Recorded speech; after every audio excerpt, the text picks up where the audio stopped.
implementation framework that's aligned to the implementation of the program. And that is to produce some evidence as to how the implementation is working, and then to adapt it accordingly. Okay? The theme and the focus for the presentation today.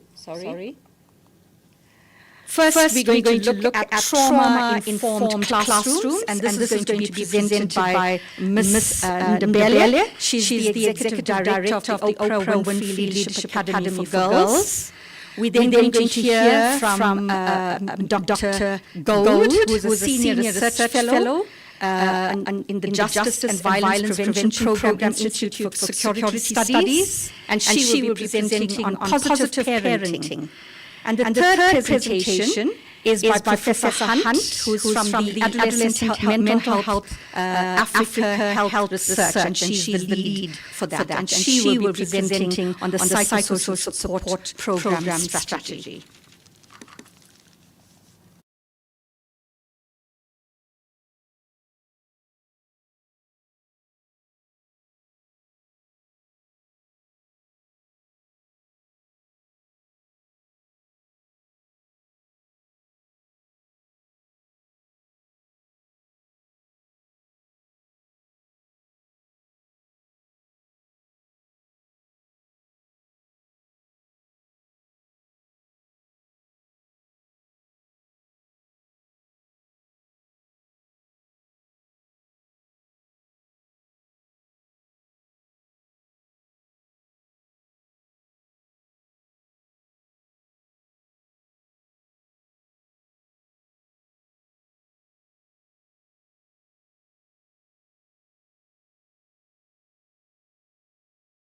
Their recommendations for 10 minutes each. And at the end, for about 10 minutes, we'll have a discussion where we would need to agree the recommendations. Okay. So without further ado, I want to invite our first speaker, Ms. Ndebele. Ms. Ndebele.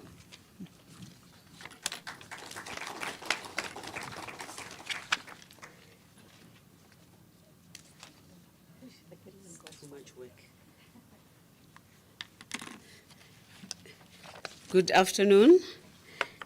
Good afternoon. I'm a principal, Galogo, so now we're used to responses. So what do I look? Do I look there or do I look there? I'm not the only presenter. Everyone who's worked with me will know that I allow my people to do their thing. So I don't hog the spotlight. By the way, I feel like I'm back home. I used to be the DDG for social development. I used to be, I'm Granville's predecessor. So the CSTL model is a journey that I've traveled, and I'm excited to be here, and I'm excited that it's still at the core. How many minutes, by the way? 25 minutes. Oh, okay. We're very happy for 25 minutes. So I think for us, it's really an honor to be back and to see family, but to also see how something that started small is gaining traction like it is, and we're learning as we go along. I've learned in DBE that when you are in forums like this and you have a special commission, it means you are being taken seriously. So thank you, Granville and the team, for continuing to drive the mandate. You said green, eh? The second thing I wanted to say is that we are by no means experts on the brain. We are presenting to you what we are continuing to try to do as part of dealing with issues that form barriers for learning and teaching for students. So, but I learned from one of my bosses. I was in DBE for 18 years, by the way. What I learned from one of my bosses is what you can't solve what you don't know. So theory is as important as implementation. So when we present about the brain structure, it's not because we want to boast about how much we know the brain. It's very peripheral, but it's important for us to be able to understand how trauma manifests and how we can deal with it. So without wasting time, I've got my colleague who's the head of academics who's actually implementing the program in the classroom, so he'll take us through it. If you've got time, we'll do a 5-minute video so you can see how we're implementing it at the school. So there you go. This is our interpretation of a CSTL model as a school. We put the girl at the center, and we call our girl Nomtandazo. We've given her a name, and our idea is that all of the school's services are in the service of the child.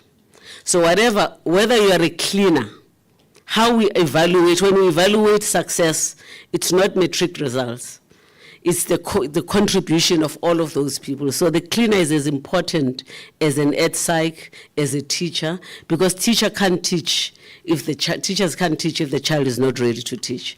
I make an example of, I don't know about gardens, so if I make a mistake and you're in food security, please don't slam me, is that if you have a seed and you plant it in a space that is not ready to receive the seed, it's not going to grow. So what you need to do is to work the soil first before you can plant the seed, and the seed will grow. But as you've planted the seed needs water, vitamins, and all of those other things. So all of these services, whether it's student affairs, support services, are how we work the soil, so that when the teachers receive them in the classroom, they receive a seed that's ready for growth. And all of the things that people that we have in the circle, whether it's the board, when we speak to the board, we speak about how is that making the girl thrive. So how are the decisions that you're taking as a board going to grow the success of the child? And so the partners that we have, whether it's DBE, social development, our engagement with them is really in growing the child. So for us, the child is at the center. So our approach to trauma-informed involves the 4 R's. We call them the 4 R's. The first one is that we need to accept that everyone has got trauma. No matter where you come from, we've all gone through trauma. And it's important to realize the prevalence of trauma. The second thing is recognizing that is making sure that people in organizations are able to recognize and the symptoms of trauma and the signs and symptoms of trauma. You can't solve what you don't know. So part of what we're doing with teachers, as the MC was saying, the program director was saying, is that we work with teachers in being able to identify the signs and symptoms of trauma. But for us, the trauma program is not just about the classroom. I went through a trauma program because sometimes my baggage that I bring impacts on how I deal with someone who comes to my classroom, or to my office. Sometimes Dumi will come and he is in a very not so great mood. I've learned to stop and pause and understand what is it that's driving that behavior. That doesn't mean you excuse it, but it means that there might have been something that has been happening in Dumi's life that is manifesting in the school. The third thing is, before I go to the re-traumatization, is that we need to respond by putting knowledge into practice. And so what we've spent time doing is to understand the knowledge and therefore put it into practice. So for us, it's not just about theory. By the way, our trauma-informed work is at the center of our CSTL work, because that's how we build the child. The last one, which is most important, is that there's a danger in that happens when you're dealing with trauma, that you re-traumatize. So it's very important for us to be aware that our culture in the organization and our systems must not be re-traumatizing as we think we are dealing with trauma. I'm now going to hand over, before I hand over to Dumi. So this is our framework that we're using. It's modular in approach, and it's got 2 pillars. Firstly, it's understanding the brain, which is what we're going to be talking about. Again, you can't solve what you don't know. And trauma, unless you understand how the brain works, you're not going to understand the impact of trauma and how it manifests itself. And so the first part is really a model that we've adopted from Dr. Perry, which is the NME model, the neurosequential model, don't worry about the long word, and understanding the brain structure, which Domi will take you through. And then we look at mindfulness, but also for every girl that's at the academy, we start by having mini-maps. And the mini-maps are really helping us understand where the girl is at, what's her understanding of her strengths and weaknesses, and what is our understanding using theory, and try and find solutions that we work with the girls to grow with them. The second part is really about skills-based. So we use the cognitive behavioral therapy and dialectical behavioral therapy, and all of these are really about how do we use psychotherapy to provide the skills for the girls and ourselves to be able to manage the stresses that we have. And the last one is, even though, by the way, I always ask people to remove Oprah in the word, because we recruit learners that are furthest from opportunity. So we recruit from Quintile 1 schools. And so when you understand what those girls bring with in the school, they, at a minimum, our girls have got 5 or 6 aces, because they come from spaces where there's no quality education, no social development, not quality of good health, but they come to an IEB school. And so the transition is a very serious one. But what we also know is that there is so much that is happening in those spaces that we can build from. What we never understand, I think, as people in our spaces, is how strong communities are. And those strengths the girls bring in their school. So we build on the strengths of the girls. So we don't have a deficit model, we have a strength-based model, so that we build on what they know and what they bring and what their communities bring and what the parents bring to get them to be the best that they can be. So I'll hand over to my colleague, Dumi, who will talk the technical things. Thank you, Edie. Sorry. I just skip one slide back because I fear that then the focus is on the slide and not on me. So I'll move to the slide just now to unpack it, but at least you've seen the slide. Oh, we didn't put it back. Yeah, I'll move back because then we start reading instead of listening to what I want to say. I'm going to start by saying that I'm a practitioner. Today, this morning, in fact, since yesterday, a lot of people who are more smart than me and theoretical have been talking. I'm not as theoretical, I'm a practitioner. I work in the class. So a lot of what I'm going to say, I'm going to try to be pragmatic. And I think the best way to start is to be pragmatic. Maybe put your pen down. And I want you to give yourself a big round of applause for coming today and for DBE to have this.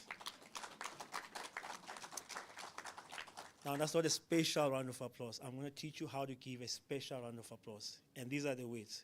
Shaya, you give 1. I say Pinda, 1, 2. Vala, 1, 2, 3. Got it? Yes. Okay, I always ask that question in the class and they say yes, even if they don't have it. So I hope you guys have it. Are you ready? Yes. Pinda? Shaya? Shaya? Shaya? Pinda? Vala? Well done.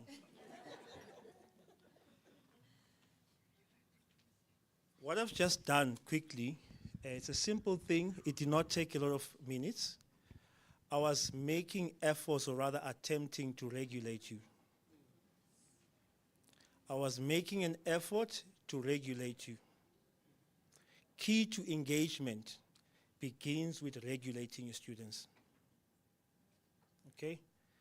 And while we think about it as this sophisticated thing out of the box, it's as simple as clapping hands, following some pattern or some rhythm. I'll start by talking about the neurosequential model, which was designed by Dr. Bruce Perry. And before I even say anything about this model, I want to take you back to 1987.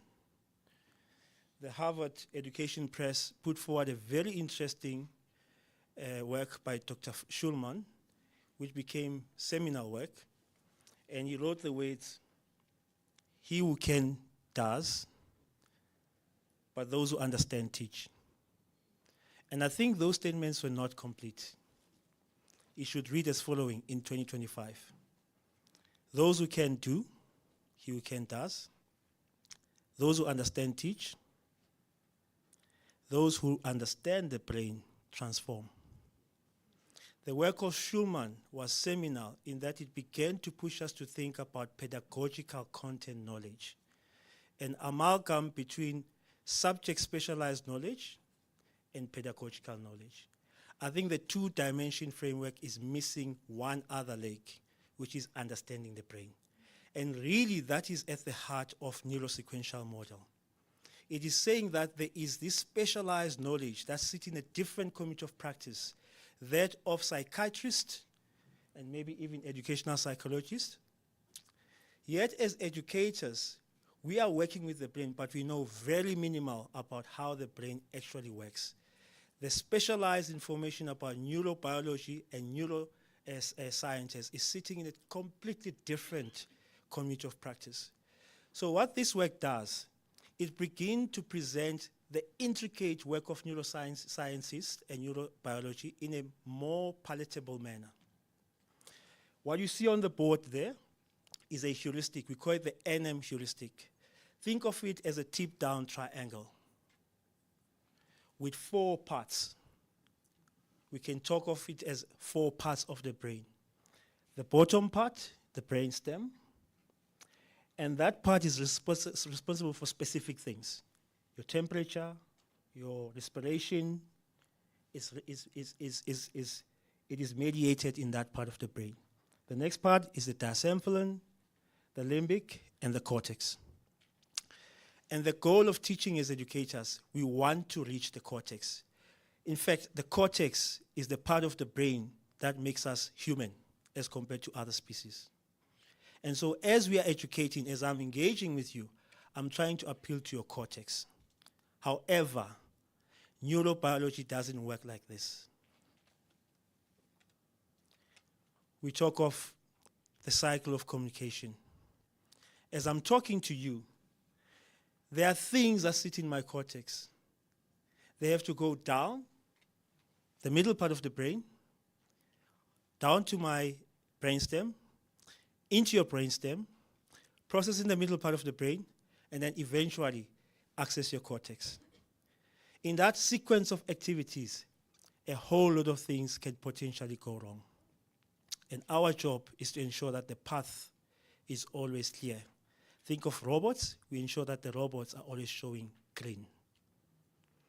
Now, you might remember, I think yesterday, there was quite an interesting presentation by UNICEF that spoke about the first 1,000 days, which I'll talk about briefly. Kids who were exposed to trauma in their early years, that is the first 1,000 days, they are really special kids in our classrooms. And we need to have specialized knowledge of dealing with them. Quite frankly, those kids are highly sensitized. Their brains have not developed a sense of safety and danger. And so they're always alert. They're always looking on alert. Anything you say and do, they perceive it as a threat. And so we need to have specialized knowledge. I want to take you through this slide to summarize the point I'm making. And this came from a 70-30 campaign from the UK. 70-30 campaign from the UK.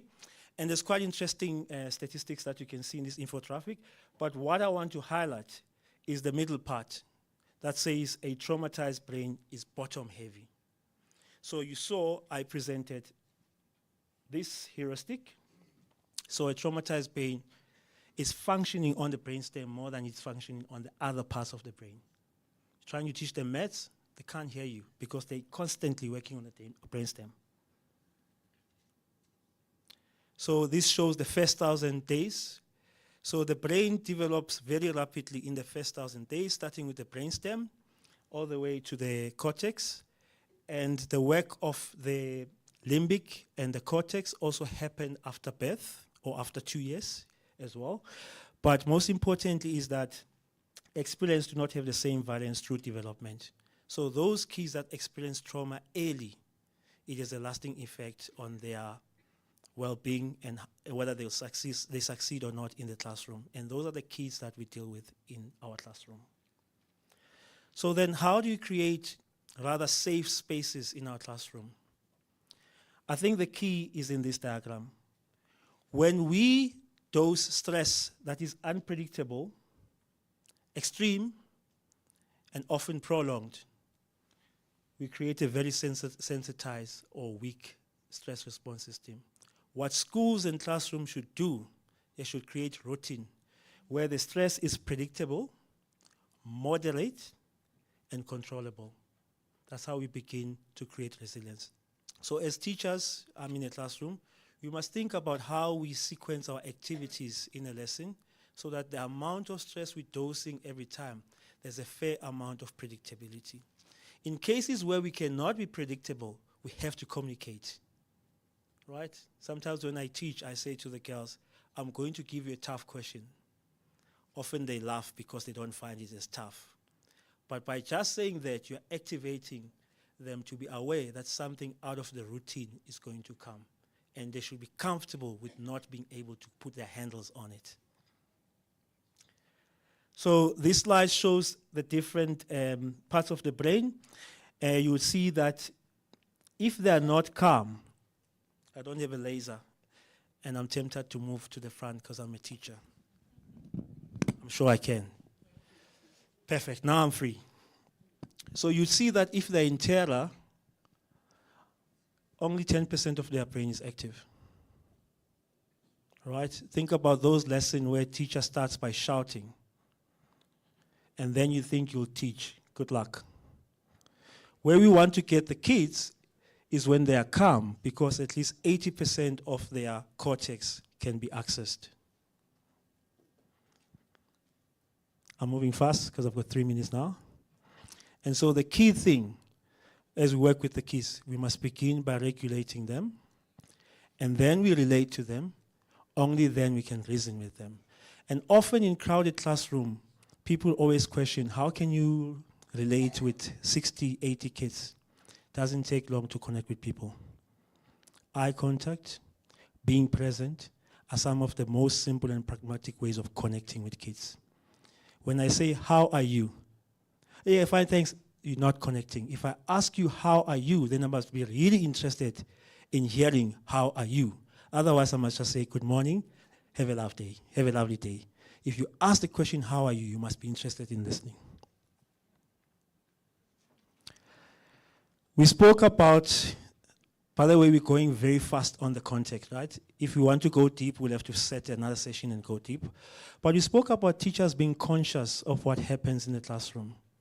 I think we've seen a lot of newspaper articles that show kids doing very funny things to teachers, stabbing, physical violence. And I'm conscious that in those moments, sometimes as teachers, we don't de-escalate the situation. In fact, we escalate the situation. So we need to be capacitated with skills of reading the space and then finding ways to de-escalate situations instead of escalating them. So these are two things that we think you should be conscious of that can happen in your classroom. Kids can go on a hyper-arousal continuum. And often these kids are kids who've been exposed to trauma in their first 1,000 days because they're constantly working on an alert. They cannot discern what is safe and what is danger. They're constantly perceiving everything as danger to them. On the other side, you see kids that disassociate. They are there, they're nodding. Often they even finish your sentences for you, because as teachers, when we teach, we say, determine.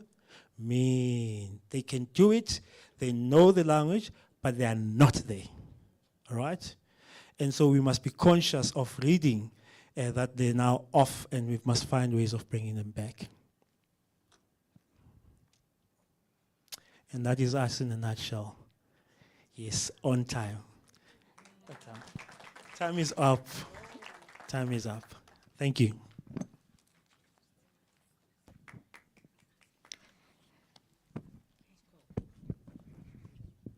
That was an incredibly interesting presentation, I'm sure you'll agree.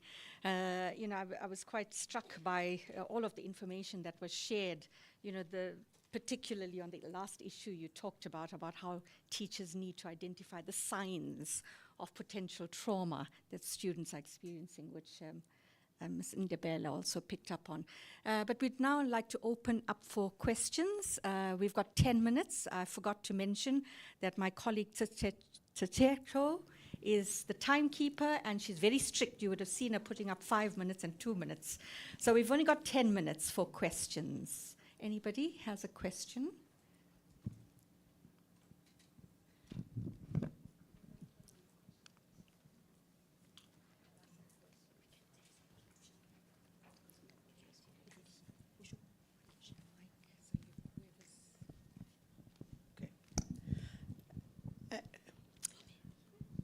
Good afternoon.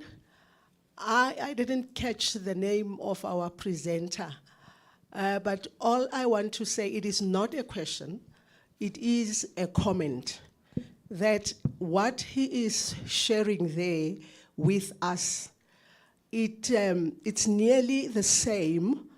It's nearly the same with our learners with ASD. The difference is that our learners with ASD did not encounter any trauma.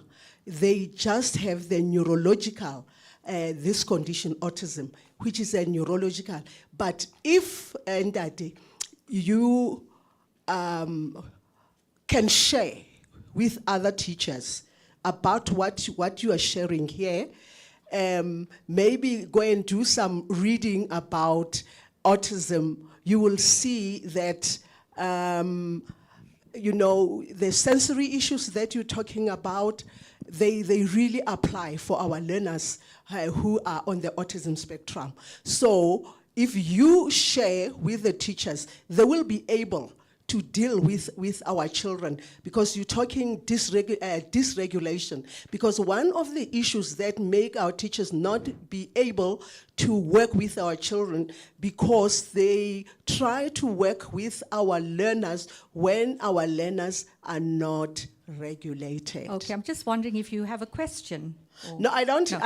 I don't have Just a question. comment. I just Okay. wanted to comment on. Very interesting comment, actually, because my area of expertise is in inclusive education, and I know about ASD, and I was about to say, you know, some of the signs that you put up, exactly what my colleague there has mentioned. We had 2 hands here in the front.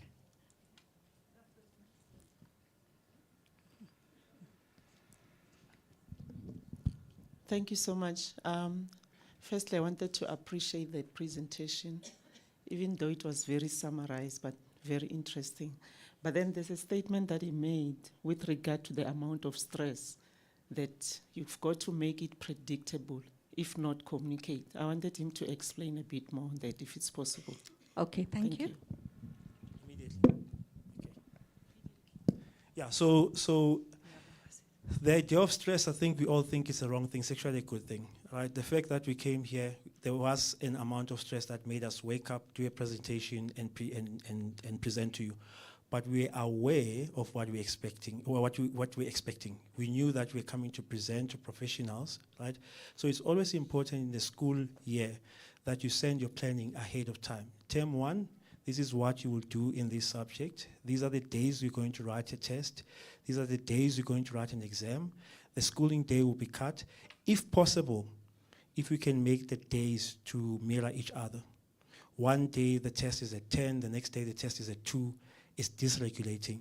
But when you create predictability, I think that's what we're trying to say. Stress is not a bad thing. There's good stress and there's bad stress. Stress becomes bad when it's erratic. But when it is expected, it's dosed appropriately, it's a good thing. Thank you, Mr. Shabalala. There was another question. Hi, my name is Erica. I was just wondering, first question, the age group of children that you do have in the girls in the school, when do they start? What age? Grade 8, they're 13. Okay. And young is 10. Okay, wondering also if you have considered the whole issue around epigenetics, because that is where, that age group is also where brain pruning happens. And that is, then you can actually ameliorate what didn't happen in the first 1,000 days. You can actually then, and I love what you're doing, thank you. And your prognosis, if I can use a medical term, is excellent. Thank you. Thank you for that Erica. comment and the question. We talk of a therapeutic web, right? We know in terms of neurosciences, there's a certain number of repetitions that can create new neurons, right? And as a teacher, I don't have the time to sit in front of the kids and keep on positively reinforcing over and again. But as a community, as kids are moving through different parts of the community, if we all doing the same thing, it becomes a therapeutic web, and before you notice, there's enough number of repetition for those neurons to connect. And also just to add that our program is not just school-based. So we do the same training for the parents so that they understand and they're able to continue the work that we're doing. And also to the colleague, one of the reasons why we work with the department is because what we would like to do is to share the information with the school and ultimately provide training into schools, because we think it's possible to do. It's not resources, it's really some of the things that we do on a daily basis. So when you click a pen, all the time you are regulating. You know, there are people who click, there are people who stand and walk at the back.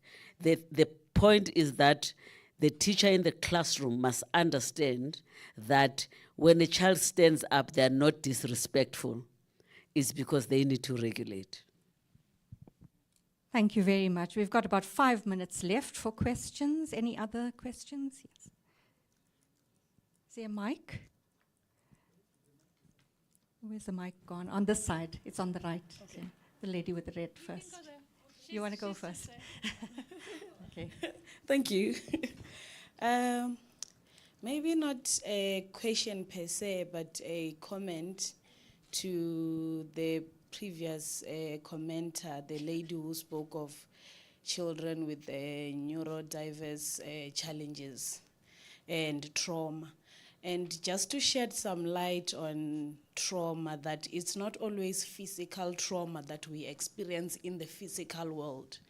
We have neurodiverse trauma that children experience in their mother's stomach due to things that we are experiencing as pregnant women, stress, environmental issues that impact heavily on the development of our children while they're still in the stomach and affect their nervous system so much that they come out with all of these neurodiverse challenges that we are currently facing right now in the country and in the world likewise. Just to shed some light in that aspect, that challenges that we most face in our classrooms are very trauma related. Yeah. It just depends on what type of trauma, how the child have experienced trauma.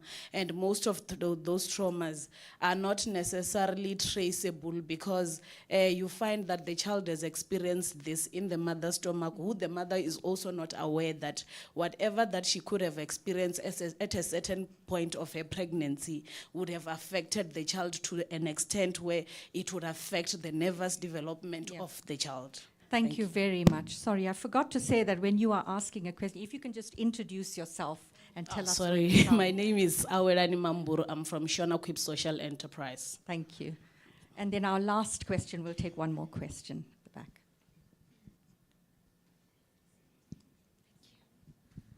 Hi, thanks. I'm Justine Sass. I'm with UNESCO.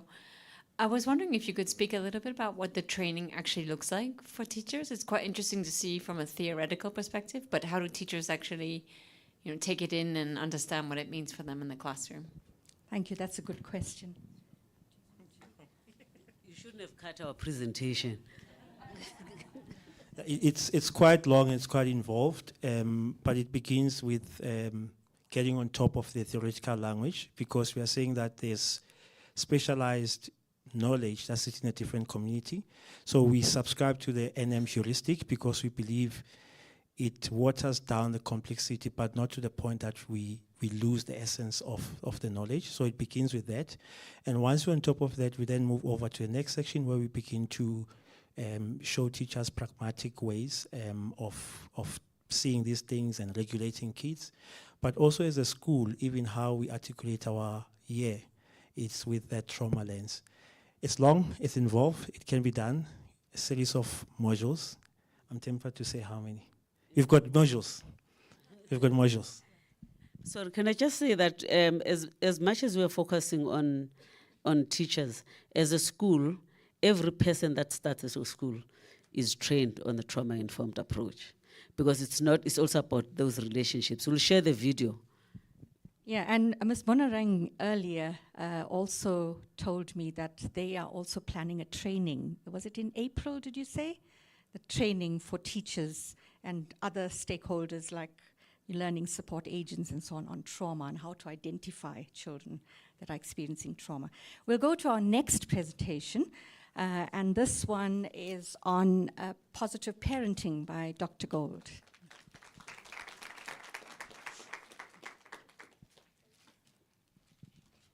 Thank you. Good afternoon. What a wonderful presentation to follow on from. Thank you so much. My name is Chandra Gould, and really over the last 30 years my work has focused on violence and its prevention in one way or another. So you might wonder, why on earth is somebody who is obsessed with violence and its prevention talking about parenting?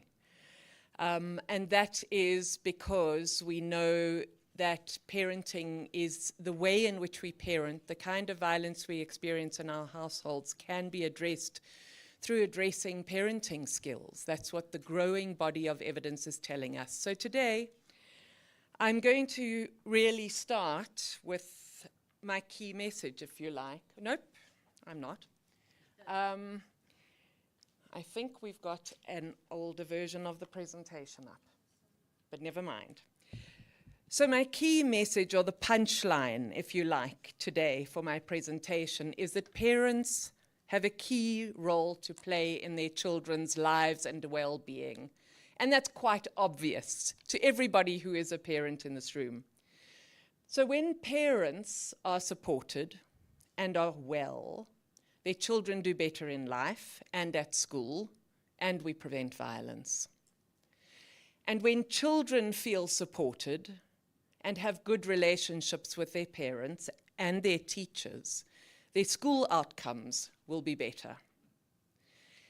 And more importantly, their ability to develop the relational skills, or what some people call soft skills, that are vitally important to future employability will be enhanced.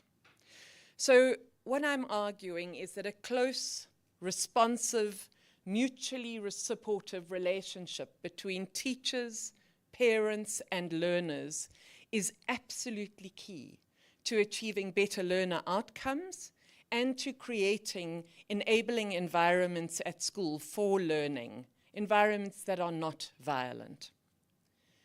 So let me say that it's probably safe to assume that every single one of us here in this room wants children in our country to have a good life, to find work when they leave school, to have loving relationships, and to be physically and mentally well.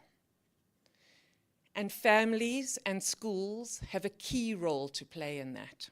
Yes, families can be full of drama, oh yes, and dysfunction, and sometimes families are even harmful. But as difficult as they are, for most of us, some configuration of family, biological or chosen, close or extended, is our source of support and affirmation, if we're lucky. It's not always the case. But it is where we go for understanding and belonging, and it's where we turn to when life gets hard. Families are the building blocks of society, and our violence problem in South Africa is a family problem. And it's reinforced in schools, and it impacts schools. But the good news is that we actually have the knowledge and the power to do something about this, including trauma-informed teaching. What we're going to be talking about, or I'm going to be talking about on behalf of the team that's been working with me in DBE and at the Institute for Security Studies, is a way to help parents and teachers, because teachers are parents too. So they experience not only the stress of teaching, but also the stress of parenting. And the minister spoke yesterday about partnerships and the importance of partnerships. My organization, the Institute for Security Studies, has been working in partnership with the Department of Basic Education for many years. And we are deeply committed to supporting DBE to use knowledge and evidence to achieve the best outcomes for children and our country, and to prevent violence at school. So at the Institute, and through what we call the Violence Prevention Forum, which is a dialogue platform for policymakers, researchers, and NGOs, we do research to generate evidence, and we bring these sectors together to share evidence in a way that's useful. So the message I'm here to share is message from evidence from South Africa and around the world. So between 2010 and 2015, I want to touch on this issue of boys quickly, because in the title of my presentation is Parenting of Boy Children. So over a 5-year period, I spent weeks, days, and months in prison speaking to men who had committed some of the most violent offenses: rape, murder, robbery, vehicle hijackings. So when we speak about boys, I can assure you that if we want boys to grow up well, not to be violent or to turn to crime, they need the same love and support and care that girls need. It's not different for boys. It is the same for girls and boys. The men that I spoke to had all experienced more violence growing up than they ever used themselves. They were neglected, they saw their parents fighting, they were bullied at school, and many were beaten by their caregivers and their teachers. That is the cycle of violence. And so today my message is really simple. If we want less violence and less bullying in school, if we want children to be able to learn these soft skills, and if we want teachers to have an easier time teaching in the classroom, we have to do better to support parents and families and strengthen the relationship between teachers and parents. And I know that is not easy, but we have to find a way to bring parents closer to schools, not only because they have a role in governing bodies, but because they are essential to the well-being and the educational outcomes of children. So our collective challenge really is to find out how to make that evidence work. So this is what the Institute for Security Studies and Cornerstone Economic Research are doing, working in partnership with the Violence Prevention Forum and DBE, and we need your input and we need your support. So the evidence says that structured, group-based programs, parenting programs, can reduce violence in our homes.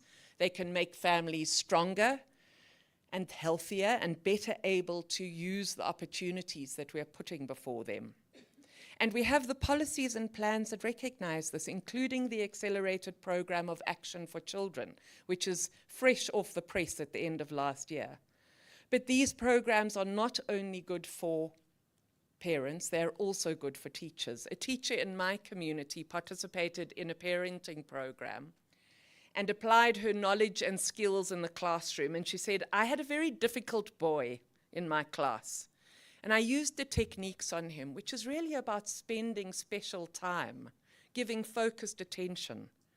I gave him a bit of extra work after school, and I offered to stay behind and help him with tasks, and that strengthened our relationship. Before, he was so difficult in the class, and I couldn't understand him. But afterwards, when I'd applied that stuff that I'd learned, we grew closer and our bond was stronger. And I'm not saying the teachers should stay later after school.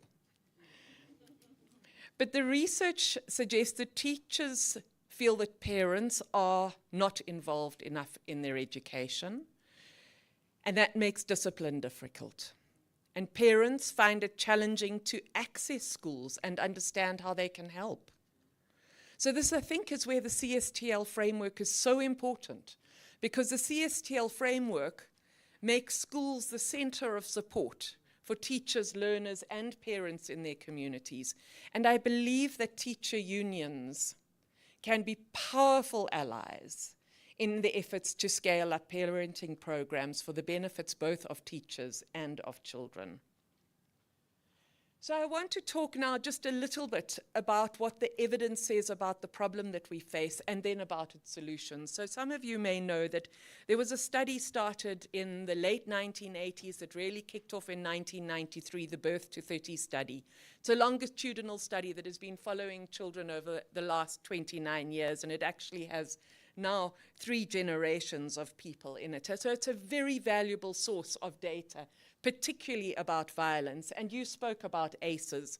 There are really 2 kinds of ACEs. There are the adverse childhood experiences that happen in the home and that are intimate. These are things like if your mother was depressed after birth, postpartum depression, if you've experienced physical and emotional neglect, mental illness, a member of your family has been in prison, there's substance abuse in the family or domestic violence. Those are adverse childhood events that are going to take place or experiences in your household. And then there are the adverse community environments, poverty, discrimination, violence in the community. Well, the Birth to 30 study, by the way, found that in 87% of the people enrolled in the study had experienced 6 or more ACEs. And there was a slide there that was talking about the correlations between experiencing ACEs and outcomes in life. Criminality, unemployability, or being unemployed, and using and experiencing violence are the consequences of experiencing 6 or more ACEs.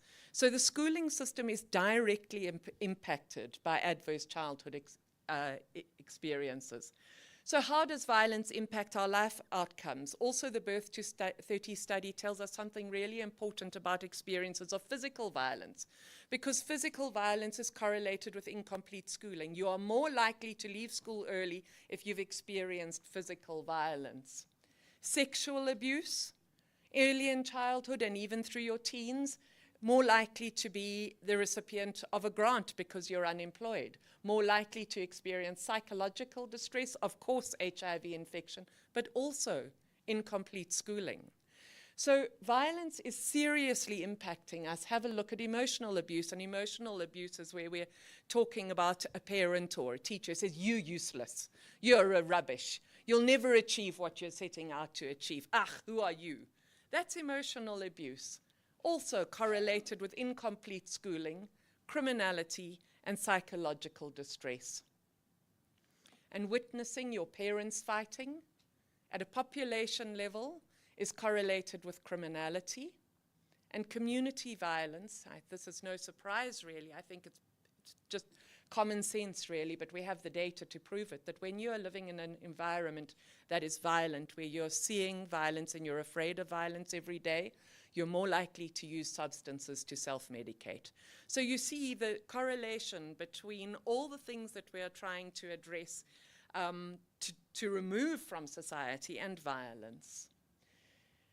I won't go into that because we're on a short time, but here are some of the key findings from the studies of violence. The first is that violence undermines our efforts to address unemployment and inequality. And we know, especially if you're in the classroom, that it's an obstacle to teaching. And we know that we have a violence problem in our country, not least because in the Birth to 30 study, and backed up by other studies, 99% of the people enrolled in the study had experienced more than one form of direct violence by the time they were 18 years of age. And violence at home and in the community contributes to violence at school. It's that cycle of violence. It doesn't happen only in one place, it happens in multiple places. And children who've experienced violence at home or violence on their way to school are more likely themselves to use violence, either as bullies at school or some other way. Now, if we're talking about the gender difference, boys are more likely, the research says, to experience physical violence. And girls are more likely to experience emotional violence. That's not exclusive, Boys do experience emotional violence and girls physical violence, but the data tends to say that boys are more likely to experience it physically. But both are at risk of sexual violence. Girls to a higher degree than boys, but in some communities we are seeing very high levels of sexual violence experienced by boys. And they both need supportive, responsive, loving care from adults. I think one of the reasons we're talking about boys now is because we've been talking about girls for so many years. And so the pendulum had swung in one direction, and now it's swinging back in the other direction. And I think we are at risk of doing the opposite. We need to see children as children in need of care and support. So talking a little bit about parenting programs now, and why parenting interventions are so important is because the evidence is telling us that they can be an effective strategy to reduce child maltreatment.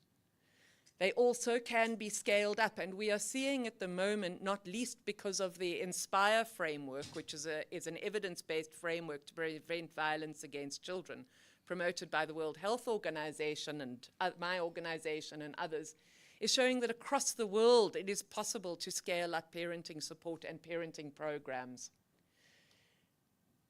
One of the things that we see in parenting programs that are evidence-informed is that they focus on nonviolent discipline techniques, another reason why they're really helpful for teachers. They also are about regulating yourself. If as a teacher or if as a parent you don't have the skills to regulate your own emotions, it's very hard to be focusing on regulating the emotions of somebody else. But essentially they're about improving the parent-child relationship. So what does the evidence say? It says that for the parent-child relationship, these kind of programs can promote the skills that you need for positive parenting, reduce the reliance on physical discipline. And one of the things that we saw in our study, and I've handed out some reports of that study, is a dramatic, statistically significant relief of parenting stress. So parents who participated in parenting programs were much less stressed and were able, when you're much less stressed, you're able to be a more present parent. It's really quite obvious. So some of these are what we know from the research is that there is a suite of programs, and I'm not promoting these exclusively at all, but the Parenting for Lifelong Health programs are programs that cover the whole life course. So there's a program for pregnant mums until the baby's 6 months old, programs for toddlers that are about focusing on sharing a book and have shown significant changes in the ability of a child not only to focus, but an increase in language uptake and use and development, and also an increase in IQ. There's Parenting for Lifelong Health for children, and then for parents and teens. And the Parents and Teens program, they attend together. So, and we've seen that they have had an effectiveness in reducing maltreatment and improving children's outcomes. And an adapted form of this program was delivered at schools in Tanzania. And the results of this came out last year, and it was quite extraordinary, because fathers and mothers attended, teachers were trained to deliver the program along with members of the community, and overall there was a reduction in children's experiences of maltreatment at home. There was a decrease in physical abuse, a decrease in psychological abuse, in child conduct problems, in child depression, lower levels of school bullying. So all the things that are deep concern to teachers and to the Department of Basic Education can be addressed in some ways by parenting programs. So what is the key takeaway? Well, we have to support parents better, and there is absolute need for a close, mutually supportive relationship between teachers and parents. We can no longer just see them as members of school governing bodies. And even the DBE's own practical guidelines recognize the importance of parents in the schooling system. So what is it that we want to promote and hope that we'll be able to achieve? Well, we're thinking through how we can get these parenting programs scaled up, and we'd really love some input from all of you in the room. The first is, I think we need to change the way we see parents in relation to schools. The second is to figure out, and this is again through the CSTL toolbox might be one of the mechanisms, to put resources in the hands of schools so that they can directly contract NGOs and other service providers to deliver these programs to teachers and to parents at their schools. We need to bolster teacher training, and we've developed a family violence prevention program that's called Free to Grow that addresses regulation, parenting, and other components that would really suit teachers down to the ground, add it to your trauma training, and I think we've got really well-equipped teachers for the future. And I think what we are very keen to do is engage the unions and understand both their needs and concerns and how we might better scale up the support for parents and teachers. Thank you.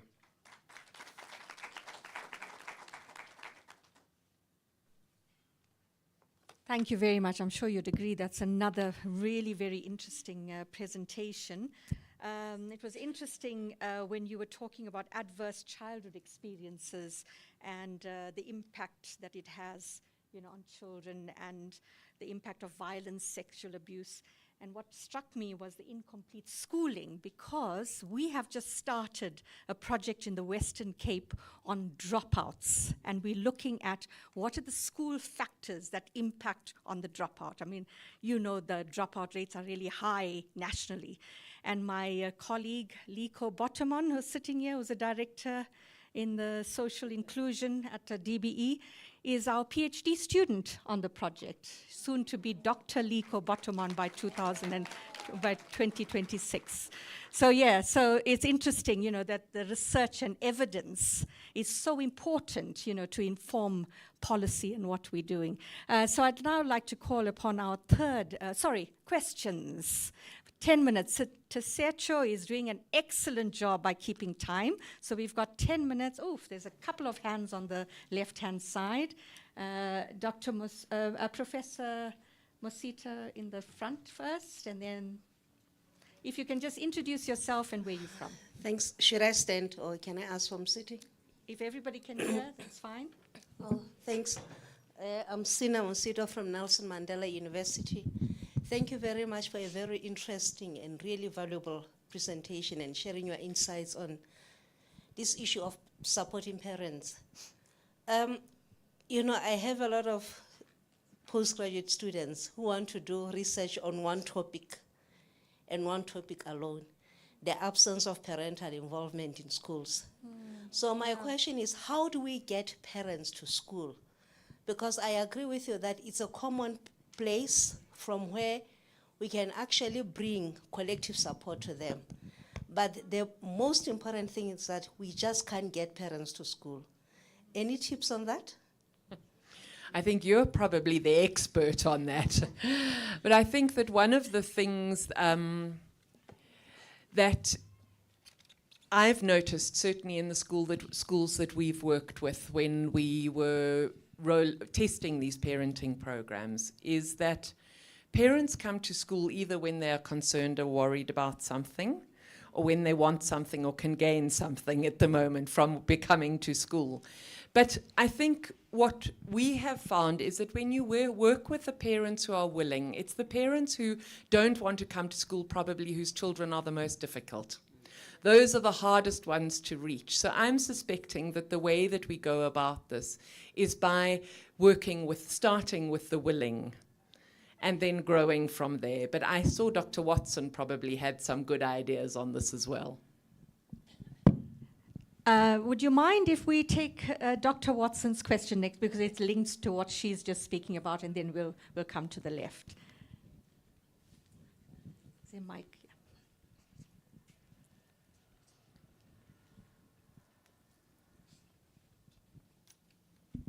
Thanks very much for your question. It troubles me as well. And part of the reason I think certainly working class parents don't come to school is because the hours they spend at work and the hours they spend commuting to and from work. And one of the things that I think basic education has to do is to think about that differently. And the Quality Teaching and Learning campaign is a group of officials who try to meet parents where parents are in communities. And I'm wondering whether us reaching out to parents needs to happen where parents take social time at churches, in Stokvels, in the social activities of local community, instead of us having a very Model C approach of the parent meeting where you arrive in your own car and you leave in your own car, as opposed to people who have to commute in and out. So I think changing our class assumptions about reaching parents may be beneficial. Really interesting. Thank you, Dr. Watson. And then we've got time for 3 questions to say, No? We've only got 5 minutes left, so I'd take 2 questions on the left. Mine is not a question. Can you introduce Yes, yourself? my name is Michelle Musupie from Neptosa. I just wanted to not a follow-up, I don't know what just to say that in the last presentation, Mem was saying that unions can be a powerful tool in scaling up the parenting support. And just to say that as unions, we are happy to engage, to collaborate, and to really take up this animal that is in front of us, to ensure that we provide a non-violent parenting support to our parents, and ultimately that could have positive influence in the classroom, in the learning environment. So that's what we just want to say. Thank you. Thank you very, very much. We can take 2 questions, I'm told. So could you just introduce yourself quickly as well? Good afternoon. My name is Andesisha Wigsel. I'm from Equal Education. I'm the communications manager. The question that I have for you is, when you looked at the communities and the spaces in which you were conducting your research, was the sociological imagination taken into consideration as to people's working class, their conditions and where they are living in? Because the presentation that was put in front here was extremely, it was giving, like what the previous speaker was talking about. It was such a middle class approach, and I think a lot of the problems that you're seeing in the fact that parents can't connect to schools is not because they actually don't want to. It's the fact that there's no space for them to do that. They are going to work. They're having to figure out how to feed their children. They're living in far places where they have to go to work. So they're traveling, in upwards of like 4 or 5 hours, and they need to wake up at 3 o'clock in the afternoon and in the morning, which means that they can't actually take their children to school. And so was those considerations actually put into place when you are doing your research and talking about, the levels of violence that children are actually experiencing in their journeys to school, during school, and after school, in the absence of their parents, because of the economic system and the capitalism in which we are all living under society? So were those considerations taken into in place when you were conducting this research? Because it is incredibly imperative that we make sure that we do not villainize our parents and recognize that there are actual issues, real deep-seated poverty issues that we have in this country, and the long tentacles of apartheid are still rearing, obviously. 100% right. And thank you so much for that question, because there is no question about the fact that parents are not just disengaging because they don't want to. They are, in fact, not able to very often. You're 100% right. This research was conducted, my research in particular, and it's one of many studies that have been conducted on these parenting programs from around the world, was conducted in a small community where indeed parents live more than 30 kilometers away from where their children are going to high school. And the parenting programs were delivered at an NGO in the community, a small community where parents were able to access and walk to it. And we put in place a number of conditions to enable parents to take advantage of these programs. So when one thinks about scaling up, the kind of issues that you're talking about are absolutely central. It's just not going to be that simple. Thank you very much. And one last question. I think your hand was up at the back. Thank you, Chair. My name is Yolanda Slate, and I'm the Quality Learning and Teaching Campaign Coordinator for the Northern Cape. Let me appreciate the presentations that have been made. Very important ones, Chair. It touched really to the nerve. I'm of the view, Chair, that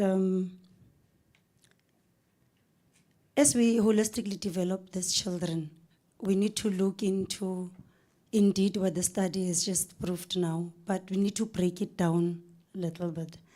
with regards to advocacy and awareness and taking the evidence-based data that we just received now to our stakeholders, because we're making education a societal issue.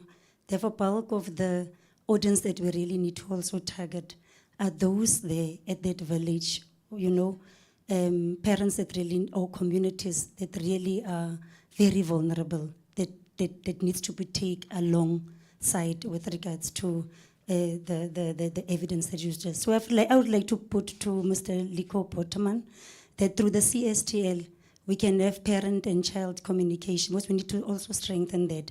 Not only the teacher and the parent, but also the parent and the child communication. Yeah. Thank you. So Thank we're you. opening ourselves up for that. Thank you very Thank you, much. Chair. Another sort of thought just struck me as well. I was working for my PhD. I lived in a rural area in Escort at KwaZulu-Natal. And a lot of the children there, their parents were working in the city, in Durban. So they were being taken care of by their grandparents. So we're also talking about caregivers here. So anyway, that was just an aside. We have one more question, yeah. Yeah, go on.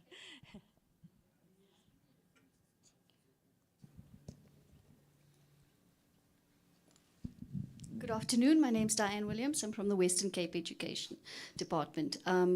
Thank you for your comments regarding the lack of engagement of parents, and I'm in agreement with a colleague that mentioned a little bit earlier that sometimes really parents don't want to come to school because they don't want to hear how badly their children are doing, just out of a sense of desperation because they themselves find themselves in a helpless state. So what about leveraging what is available within the context of community? Resource mapping around the areas of school. So within the Western Cape, what we're looking at is a surf program, using rescue animals, for example, to facilitate conversations between parents and learners in the care of a third party. So looking beyond the normal narrative conversation that you would want to facilitate. So there is a question in this. What would you say about the role of sport, arts, culture, alternative means of addressing and mitigating the effects of violence and trauma in a school setting?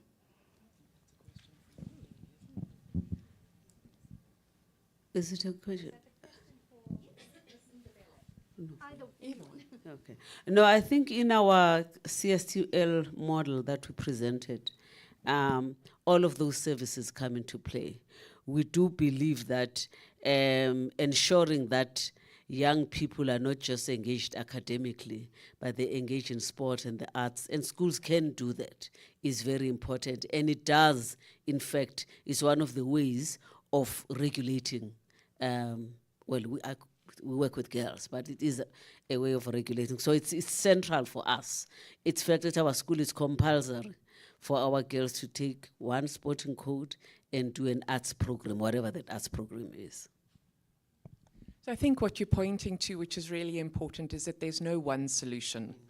There are multiple solutions and many things that need to happen all at the same time. So 100% right. Thank you very much. If there are no other, do we have? Finished. Oh, right. Okay, great. So we'll now move on to our final speaker. It's Professor Hunt from she's an adolescent mental health lead from Africa Health Research, and she'll be talking about our psychosocial support program strategy.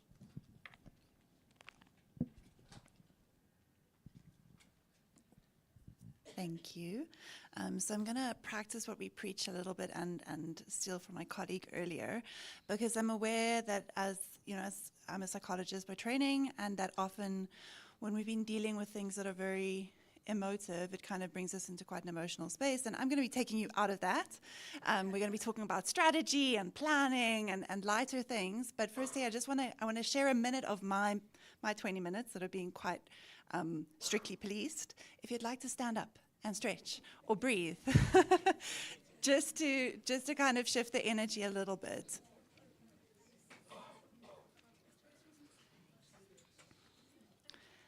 And then I might have to call on one of my teacher colleagues to get you to sit back down. But yeah, just take take a second to stretch.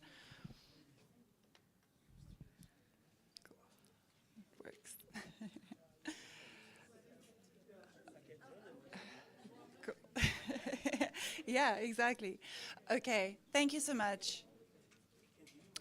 I just think also in cognitive psychology, we speak about set shifting, so sort of moving from one type of task to another type of task, or from one emotional tone to another. And I think it feels, after two incredibly important issues that I think really sit at the core of what we do, we're now going to be speaking a little bit more at a extrapolated level of planning and of strategy. So just to kind of recognize that shift. So thank you very much for the introduction. So I am a public health researcher. I'm also a developmental psychologist, so I sort of wear different hats. But for the past little while, I've been doing a lot of work with Sibo, who just brings this incredible excitement and energy to psychosocial support, to think about strategy. And again, I can register that after thinking about programming and the level of programming, pulling up to strategy and planning can feel difficult to kind of comprehend. And so what I'll be taking you through today is very much Sibo and my process as people who come from programming, who think about children, who have been sort of recently pulling up to strategy and to policy. How have we got there, and how are we thinking about strategy in the context of all of the work that is already ongoing within psychosocial support? So I want to start by thinking about what strategy does generally. So I think that in South Africa, we suffer a little bit from these terms. So we have lots of plans and programs and frameworks and consensus documents, And so it can be difficult to think about and really kind of distill what strategy tries to do that other types of plans or frameworks or consensus documents don't do. But strategy really is about diverting energy. So it's about saying, we think that if we want to get there, the most effective steps that we can take are these. And strategy is quite nice if you're a researcher, and I think if you're a teacher, if you've ever taught science, because it's a set of hypotheses. It is saying we think that the most impactful and the most effective steps to get there are 1, 2, and 3. They're hypotheses. If we do this, if we do this, if we do this. But we're very open to being wrong. So strategies are quite nice in that they're not like plans, because you can be wrong and it doesn't mean anything. It doesn't mean you were wrong. It doesn't mean that there was anything wrong. It just means that the direction you thought was going to lead where you wanted to go didn't work. And then you can learn. So they really are intricately linked. We spoke a little bit earlier about monitoring, evaluation, and learning, and how central that utilization of data and utilization of learning is in what we do. And so this strategy will eventually feed into thinking about monitoring and evaluation and learning. Importantly, I think, for PSS, which sits within CSTL, which then sits within DBE. And there are a lot of sort of synchronous efforts, and strategy can help us think about what is the unique proposition, what is the unique thing that PSS can do for teachers, for educators in the wider school community that isn't being done elsewhere. And I think that's very informative, so that you don't have duplications within the system, but also so that people know that they're making kind of the maximum impact where they can. In the context of the Department of Basic Education and in the context of PSS, what the strategy seeks to do ultimately is the yellow bit at the bottom, which is to have a time-bound set of things that we seek to do that will then be evaluated, and then we can pivot to other things if they're not achieving what they think they will, or we can expand them if they are. But it also identifies priorities. It makes sense of all of these incredible programs, of the policies that we have. South Africa has beautiful, beautiful, beautiful policies. And it makes sense of these documents in a way that articulates where they kind of are like nesting dolls, how do they nest? And where they aren't mutually exclusive or they don't nest, how do they become a menu of different options that we can then choose or select based on the needs of a specific area, a specific community, a specific school? So that is what this exercise is about. Now, how we got here, and I think it's really, really important to acknowledge that there's a lot of energy and momentum at the moment around psychosocial support. I work in global mental health, and that's kind of matched or mirroring an international interest and investment in young people's mental health, partly because we've had advances in the science of brain development that have allowed us to recognize that, you know, we used to think, and I used to work a lot in early childhood development, that sort of the first 1,000 days was the window. And if it wasn't perfect in the first 1,000 days, it's going to be really hard to fix. But we have new evidence that adolescents particularly, you have a lot of behavioral plasticity. It's this kind of second window of opportunity to reinvest, to correct. And so I think we have a much more sustained sense of where mental health programming, where psychosocial support programming can have impact. And so in 2016, a psychosocial support strategy was drafted. And it's a really excellent document. It articulates clear priorities. It, at the time, reflected all of the kind of right things that needed to be done. For a variety of reasons, it wasn't implemented at the time, and now things have changed. Strategies are time-bound documents, so they usually will have kind of a 5-year time horizon. You try and learn somewhere in the middle and then course correct. But as the landscape changes, then there is a need to kind of renew, to reflect. And as a set of examples, I wanted to pull this. So this is IHME data, which is the Institute for Health Metrics and Evaluation, and they have sub-national data on South Africa. So if you're wanting to kind of make the case around mental health or psychosocial support, their kind of assets are really useful. But if you look at our provinces, this is the proportion of burden of disease, DALYs, so disability-adjusted life years, that are due to mental disorders. And if you look over here and you see what happened right around sort of 2016, 2020, you can see there's been a massive uptick. So the landscape in terms of people's well-being has fundamentally shifted. Similarly, if you look at South Africa, again, global burden of disease, the proportion of mental health conditions that we are seeing has increased. So there was a bit of a period where it got better, our rates got lower. Some of it's got to do with the data, and it overstates it slightly, but nonetheless, the landscape is very, very different now. We have a better sense of what's going on with young people, and we know that in a lot of cases, they're not doing very well. So, in response to that, since 2016 too, we've seen a range of incredible global guidance documents come out. Some of these around specific things like developmental disabilities. The WHO and UNICEF brought out a guideline, but we also see that UNICEF and other partners have been issuing these documents to kind of say this is how we should think about PSS in the context of schools, in the context of communities, in the context of parenting. This is how we think about trauma. And so because of this changing landscape, we thought, okay, we need to update this document and also kind of re-engage with the current landscape and think about what needs to be done. And as a kind of simple articulation of what Sibo and I are doing with this work is trying to go from the department's values and eventually articulate a value proposition.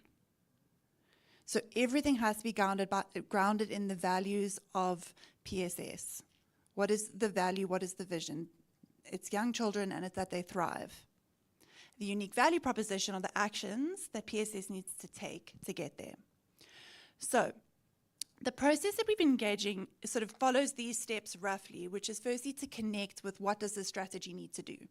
So we've decided it needs to guide action primarily. Thank you.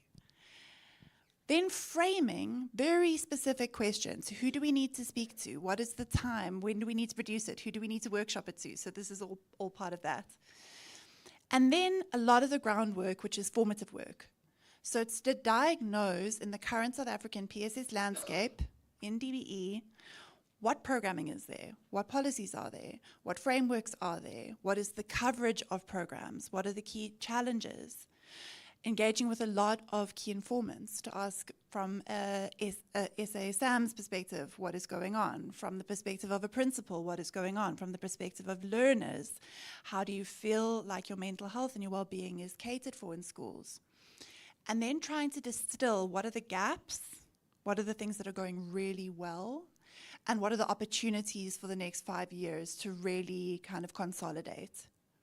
Where we are now is here.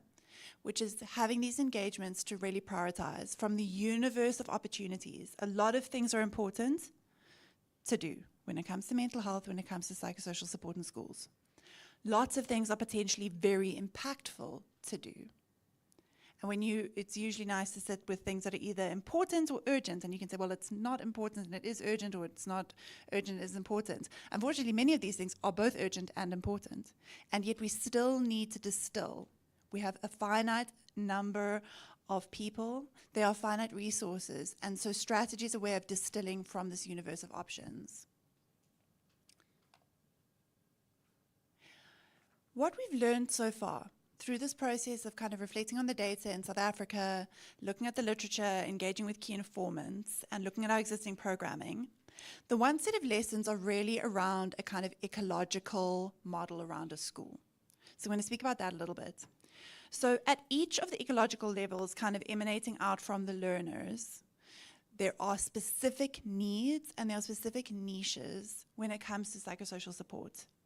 There are things that are needed by students themselves. There are also things that are needed by their teachers.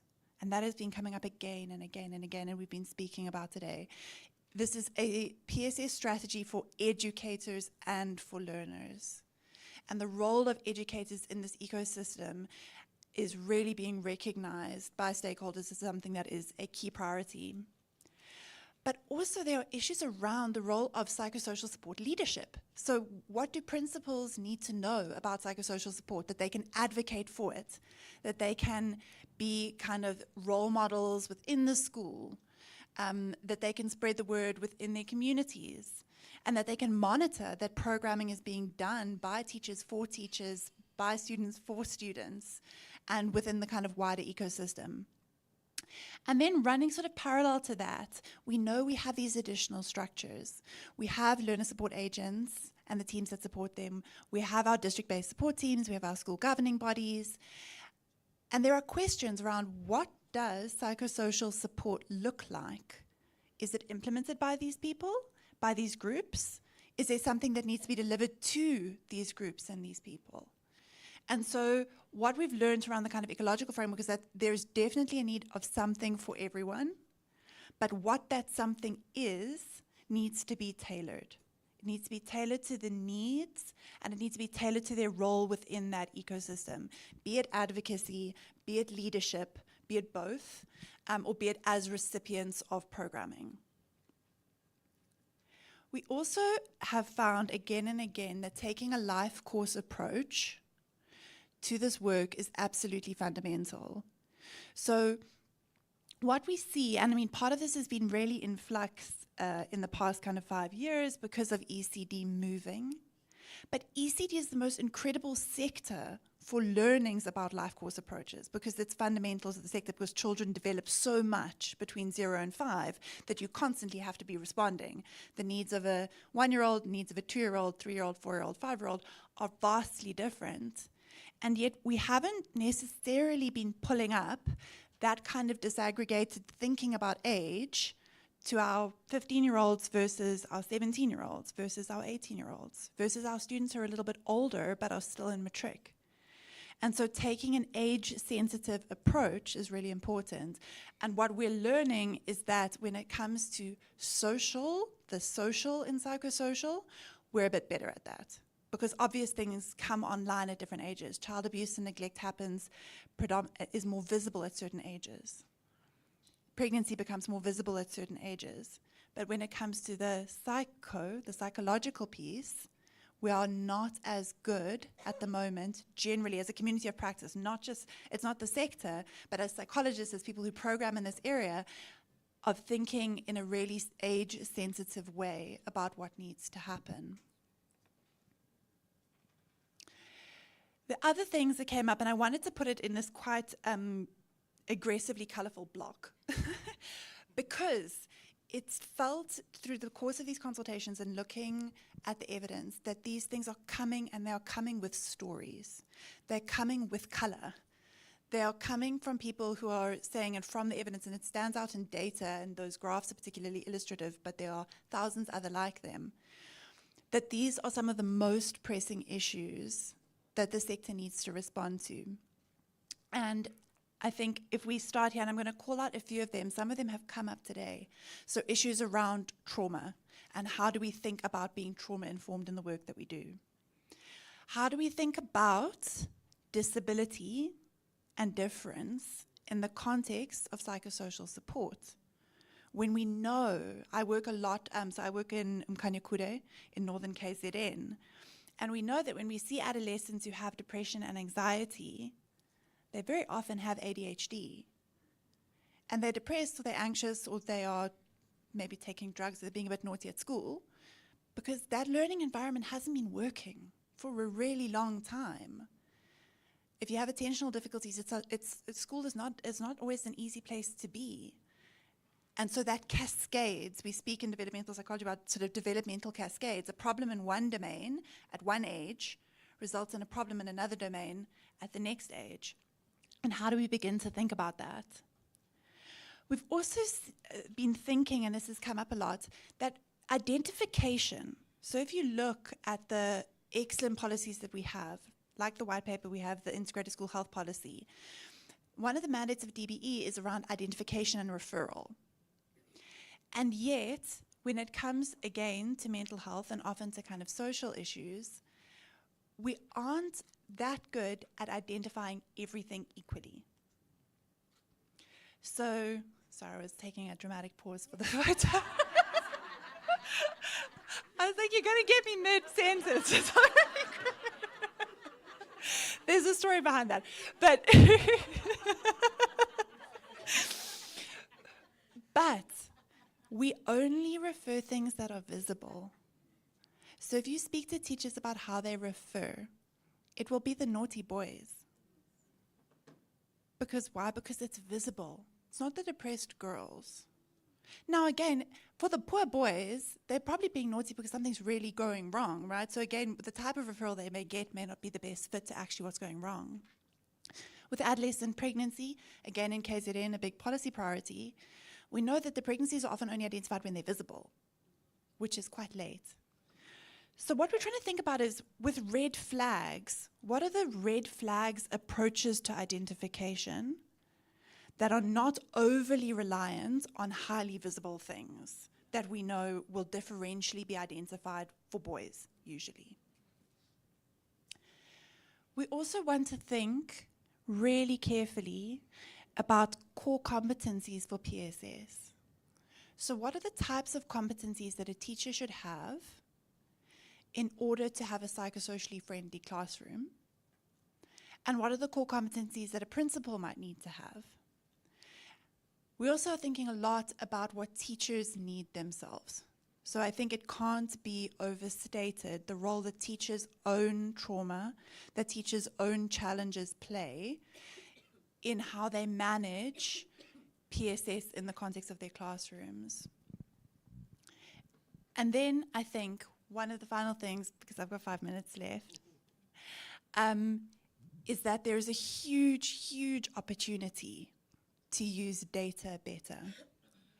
To use data to inform referral, to use data to inform programming. We know that we have incredible NGOs and CBOs and partners who have resources, they have energy, they have enthusiasm, and they need data to tell them how to direct that.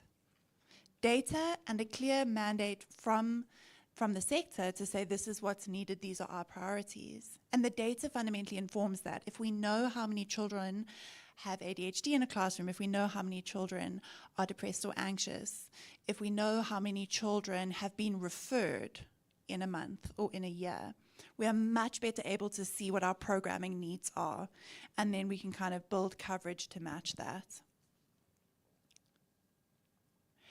What the sector needs to do, and these are the commitments, are ensure provision of psychosocial support for learners, ensure that there's a referral network for learners, train educators, and I would add support educators, and ensure that programs are implemented and that there's M&E. These are kind of the 4 commitments of PSS in South Africa.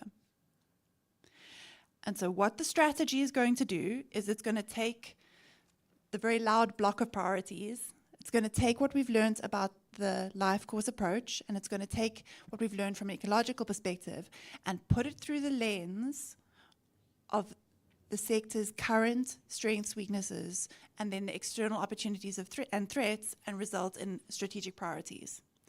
Currently, what those look like are to consolidate, to expand, and to explore. Consolidation looks like seeing what we are already meant to be doing and making sure it's implemented. We know, and we've heard again and again and again, that there are implementation gaps, that the commitments are incredibly strong and incredibly thoughtful, but that there are challenges in implementation. So we can't have a strategy that says, well, we're going to do this, and it's all new, when we know that they're very well thought out things that need to be done, but there are still things that need to be worked out in the implementation. So consolidation is around saying, this is what we need to do, this is our commitment, this is what's already been started, what are the blockers, what needs to be done. A good example might be around identification and referral.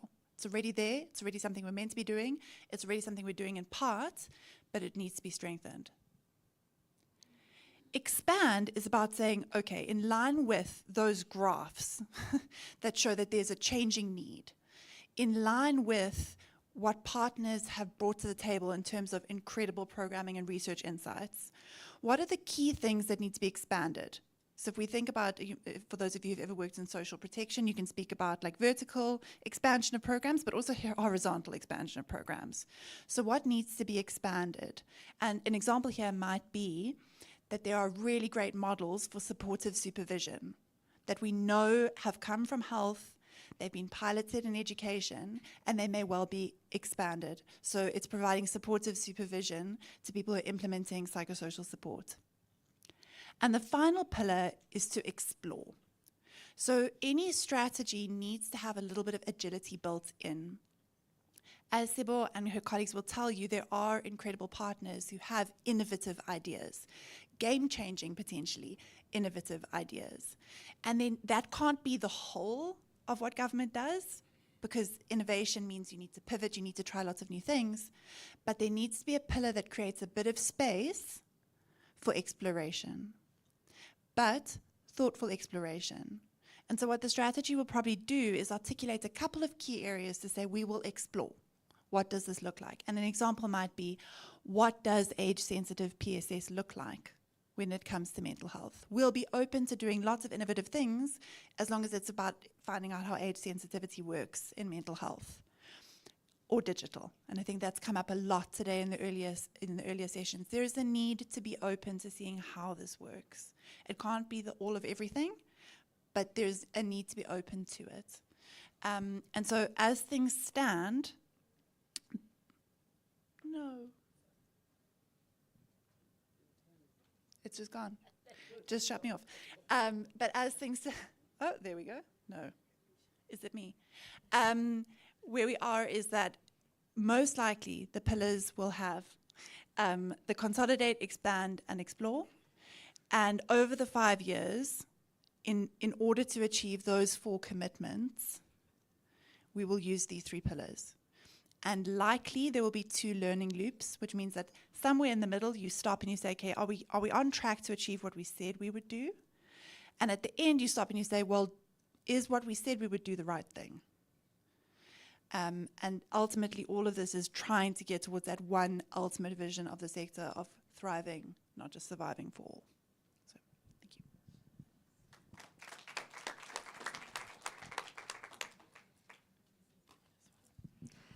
you. Yeah. I think that was a wonderful kind of closing presentation, you know, kind of just also bringing in some of the other issues that were raised in the other 2 presentations around trauma and around positive parenting and so on. I liked your concept of a psychosocially friendly classroom. It's like an inclusive classroom, but another name for it. I love that. And your comments about using technology also made me remember that this morning when we were talking with Ms. Mareng about the telehealth platform, which will be used to identify people who are experiencing trauma and depression, suicidal tendencies, etc. And this is going to be launched in March. Am I right? Yes. So some things are starting to happen. Yeah. But I'm now going to open up for questions, and I suspect that our DBE partners, who are the strategic partners here, have some questions. So I'll take the hand at the back first, and then Liko, and to the left, and then the person with the purple. If you can just introduce yourself. Okay. Thank you so much. My name is Shana Mirza. I'm from SANBI, South African National Biodiversity Institute. So I want to really appreciate the presentations, and thank you so much for that. And for the last presentation, so I have 3 questions, so please bear with me. I'll try to be quick. Firstly, when our speaker was talking about the ecological component and surrounding the ecological elements, I just wanted to be clear what was considered in that ecological kind of component. So that's one. Second one is, I also would like to know what was considered in the trauma framework. What kinds of trauma? Have we looked at shocks and stresses?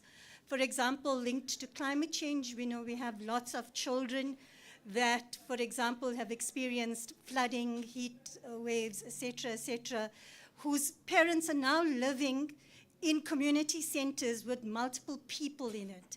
So I'm just wondering whether the trauma framework has factored these into it. And then the third component I also want to ask is around, the learning environments. When you're speaking about the psychosocial, and you just mentioned the thing about the classroom psychosocial environment, but I want to look at the whole learning environment in its totality. So if we talk about healthy environment, healthy people, or healthy environments, healthy people, how have these factors been considered? For example, schools and waste management, etc., and how does that impact children's psychosocial feelings? Okay, thank you very much. There's a lot of questions there. Do you want to go first? Yeah. Sure. So thank you very much for your question, and I think particularly for raising the issue of kind of the physical environment. Coming from KZN, where we have a lot of extreme weather events and we see the impacts of those on human health, it's a very important issue. So when we think about the kind of their social ecology, which usually involves people, so it would be kind of the child, their family, and then emanating, kind of radiating out from that. But we also increasingly know that the safety of the school property, whether there are holes that kids can trip into when they're little versus, if there's rubbish, those things are incredibly important, as is climate sensitivity. And that is everything, I think, particularly shock responsiveness. So the ability of our systems, our health systems and our education systems to respond to shocks, like extreme weather events, like displacement and the trauma that comes with it. So we're trying to think about all of that in the context kind of this wider, or these rings of concentric circles. On the trauma piece, I'm happy to also hand the mic down maybe. Thank you for the question. I think if you recall from the presentation, we spoke about the trauma-informed approaches, the 4 Rs. And one of the key ones we said was realizing the prevalence of trauma in whatever form it comes, in whatever shape it comes. So it's not defined in one manner, but that we continue analyze and understand how it presents itself and how then we respond to it. Thank you very much. We had a couple of hands on the, Liko was going to go next. Liko. The nice thing about the Lekgotla is that you are allowed to ask questions as DBE officials, because we don't have time to pause and reflect. This is the only time we have. We are forever busy. But, as I'm listening to Professor Hunt presenting the strategy, I'm beginning to think about some of the work that we need to do For example, targeted work around post-violence care for children who are experiencing sexual abuse and sexual violence. There are also children, which has always been our struggle, children who need to be referred, who are already hooked on drugs and alcohol abuse. There is also, I saw there's a box there amongst the colors that was talking about gender-sensitive psychosocial support. We now also have pressure to ensure that we provide psychosocial support that is tailor-made and customized for children with diverse sexual orientation and gender identity. So I want to find out if the strategy is going to be a good platform or launch pad for us to be able to do that. Good question. I'm just acknowledging the rainbows. They're very beautiful.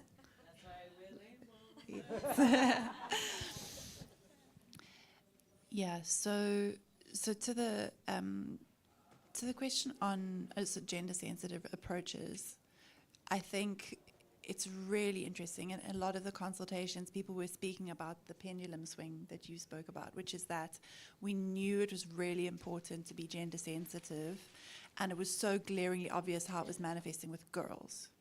But being gender-sensitive just means you're sensitive to gender. It doesn't matter whether it's boys, girls, non-binary children. Like, it's about the approach which is being sensitive to the uniqueness of the child.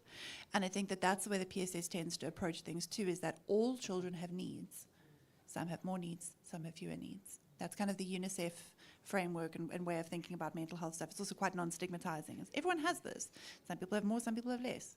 And you can also kind of use those approaches in inclusive education similarly. All children learn differently. Some need more, some need less, some need different. So I think that the strategy is an opportunity to articulate that as a priority, but to always understand that programming will flow from it or be kind of overarched by it. But yeah, it's definitely a space in which we can advocate for these things.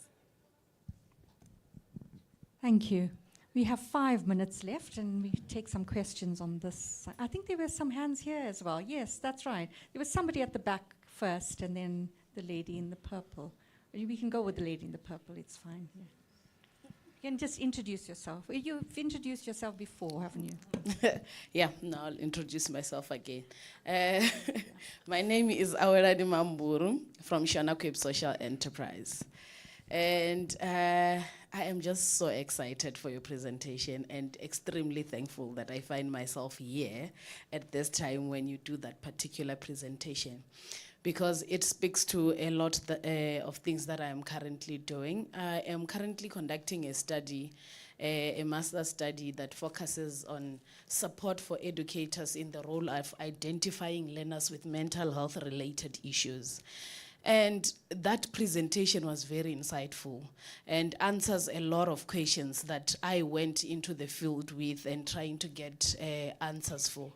But one thing that is still very interesting and quite complex is I can't figure out how we can actually support learners in identifying, support educators in identifying learners with mental health related issues.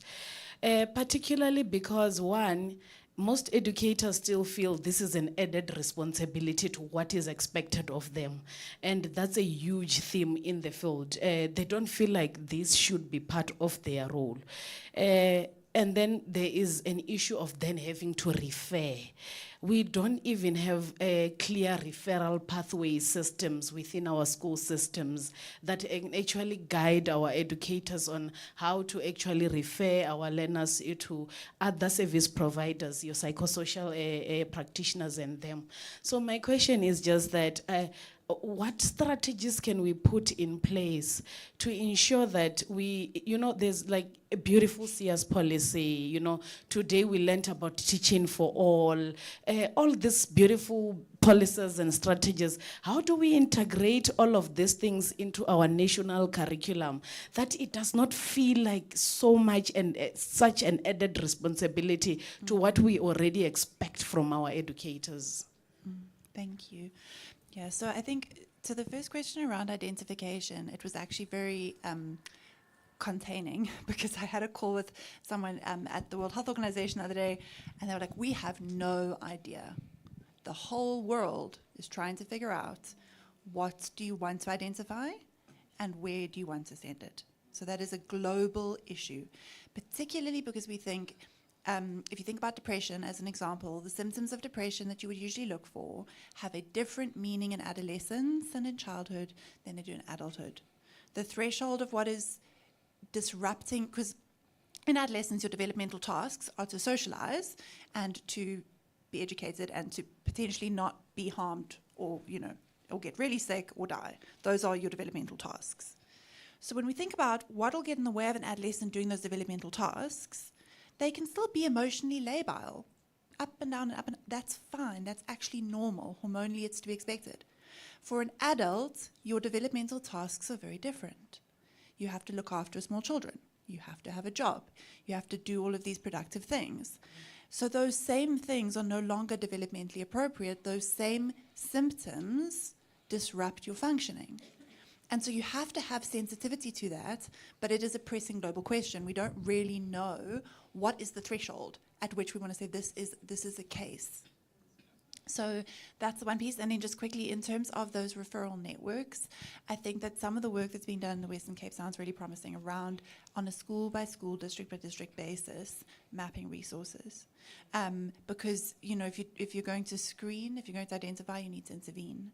And at the moment, we know that there are significant gaps. So just... Thank you. We'll take a final question here. I think you had your hand up for quite a while. Okay, thank you so much. My name is Thabo Mufolo, an educator at Nta Primary School.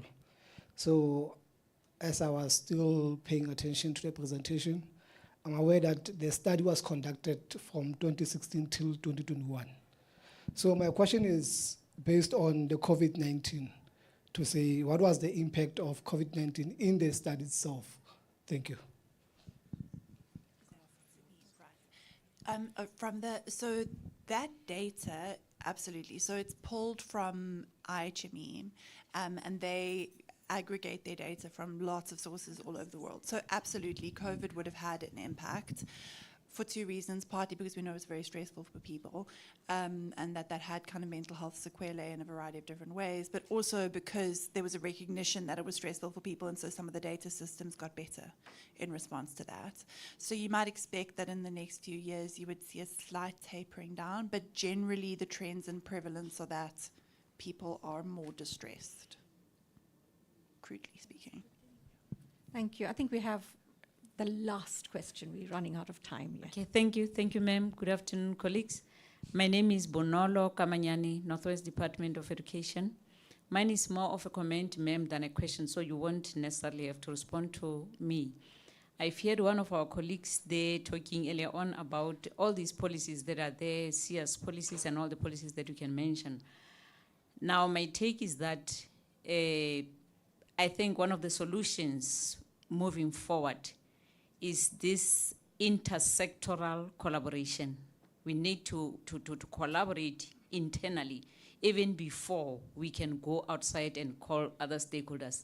Like taking, for example, in a school, we do have different structures sitting there. We have our CSTL, we have our QLTC, we have our safety committee, we have our SBST as an example. Those same structures, there's a commonality because they share stakeholders. Now, we have to come to a point as the department, maybe provincially, at the level of the district, before this thing can even apply at the school, to work to, maybe to discourage working in silos. Thank you. Okay, thank you very much. I'm sure that the scribes have been sort of taking notes really rigorously, because I could hear a lot of recommendations coming through all of the three presentations. But we're quickly going to hear from each of the scribes on what the recommendations that have been put forward are. And then we're going to agree on what will be tabled in the plenary tomorrow. So the first person up is Dr. Salome Sagida on the first presentation on trauma. Solution, maybe whilst Dr. Sagida is coming up, I just wanted to respond to the concern about how do we capacitate educators on mental health. So in April, we're actually having a national workshop on the development of mental health literacy training for educators and LSAs in the sector. So it's coming up. Thank you. Thank you.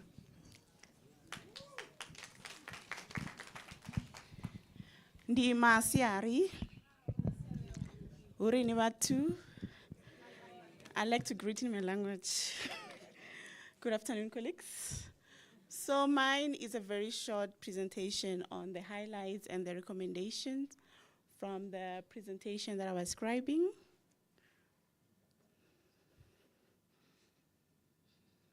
So for someone who, I studied B-Psych at the University of Venda, so I'm a trained trauma counselor. So the presentation really, touched me. Yeah. So can we go to the highlights?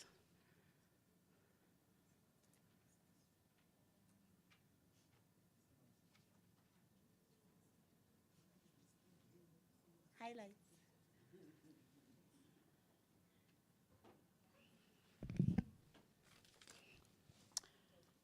Okay, so from the presentation, the presenters mentioned that in their school, they have this Oprah Winfrey Leadership Academy for Girls Trauma-Informed program, where they train educators, and then it's a specialized program that focused on addressing trauma in education.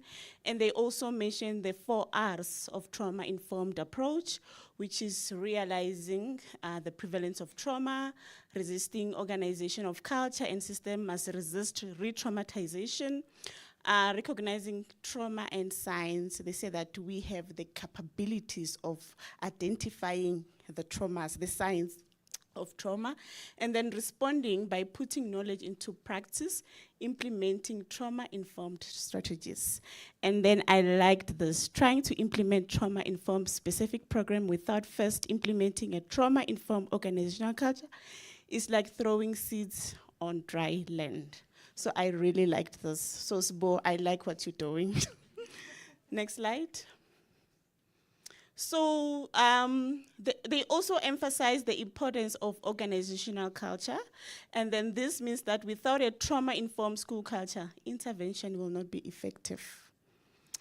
And then they mentioned the neurosequential theoretical model, which spoke about the understanding of the brain and also using different theoretical framework, including cognitive behavior therapy, yes. And then they also spoke about childhood trauma and then the long impact of childhood trauma. I just want to give you an example. So I have this friend.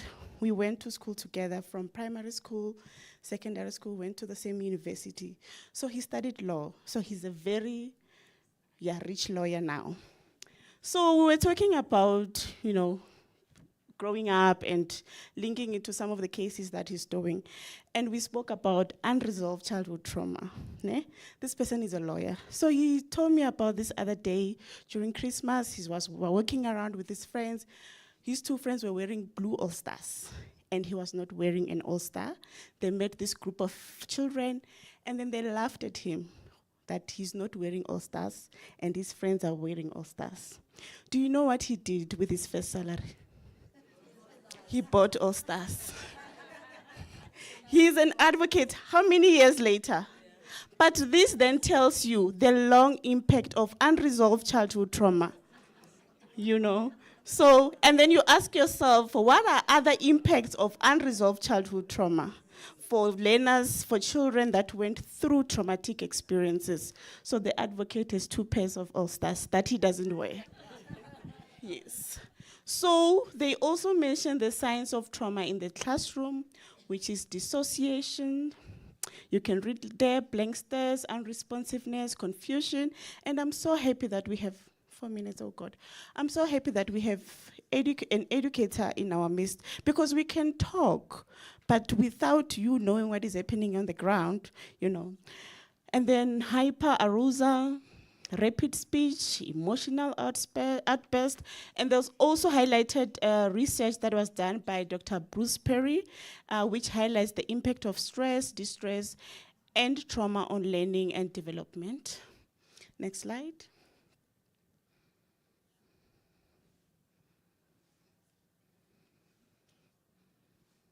Okay, so these are the few recommendations. Integrate trauma-informed training for educators. Ensure all teachers understand trauma effects, can identify, implement, and are able to support the learners. Establish a safe and learning environment, and I'm so happy that our director from school safety is here. You know, the department is really trying, you know, to make sure that our learners are safe. But because our learners are from traumatic, you know, backgrounds, they're going through trauma, when they get to school, they project that trauma. So there was a presentation that was done by a professor there. She mentioned that she's also going to school to teach English, but she's afraid that the learners will throw papers at her. So she's already anxious and traumatized. You know, so you ask yourself, what are the teachers going through? It's not only the learners that are traumatized, it's also the teachers. So the safe learning environment is not only for learners, but also for teachers. Then implement school-wide trauma policies, align disciplinary policies and teaching strategies with trauma-informed principles. And then involve families in trauma support, strengthen collaboration. I was happy with this one because we just had a meeting with Mr. Ndlovu with DSD to make sure that we roll out to the parent-child communication that we have at UNESCO. Because DSD have nice parenting programs that they are rolling out. So the partnership will actually strengthen, you know, to make sure that, you know, parents and learners are reached. And going back to involving the families in trauma support, you know, you can do, you know, come up with strategies, integrate, teach, train educators, establish a safe learning environment. But if the learners are still going back to a hostile environment at home and get re-traumatized, we are doing nothing. Thank you so much. Can we just have that slide back up again, please? Can you just make sure that the slide is up again? Yeah. Yeah, there you go. So I just wanted to just ask if anybody wants to add anything to this, or is there anything that you want revised? Yes? Have we got the roaming mic? Yeah.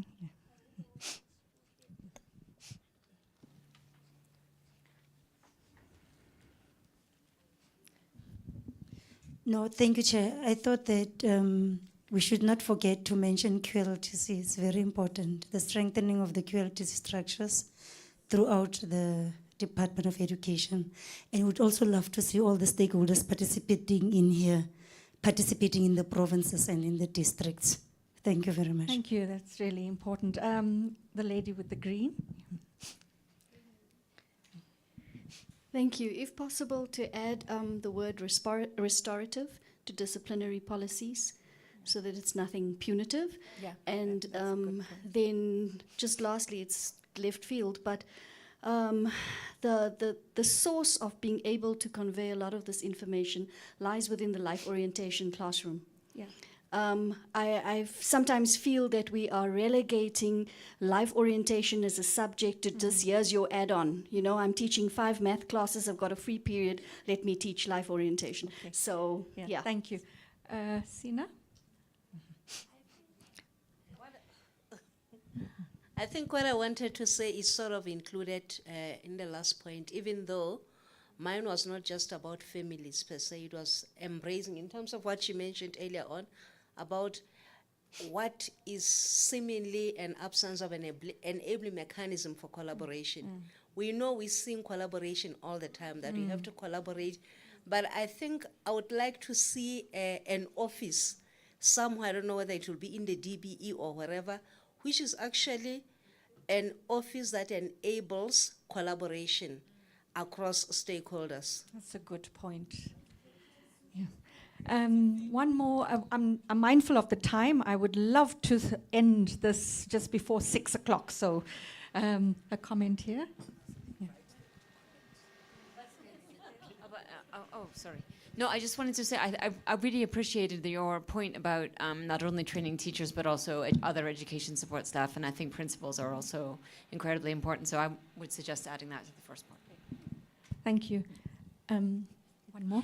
Okay, mine, it's just to be clarified. When we say involve families in trauma support, are we saying that at this stage, families are not involved such that we'll say we need to start involving them? Or do we want to strengthen The involvement of families, Yeah. I think, yes. Strengthen the involvement of families. Okay, thank you very, very much. That was really interesting. Oh, sorry, Dr. Watson. Very quick, Yeah. just Yeah? gender inclusion. Gender inclusion. Okay, thank you. Okay. We were supposed to have 10 minutes for each of the scribes, but I've now reduced it to 8 minutes.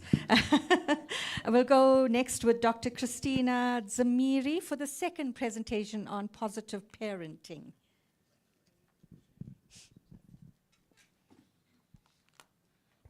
Thank you, Program Director. Good afternoon, colleagues. I'm already in a hurry because my time has been reduced, but I was scribing on positive parenting, and I just saved the highlights which I put up there from the presentation which we received today. And I think everything said and done, I think my first point was actually that learners are faced with a myriad of abuse and challenges.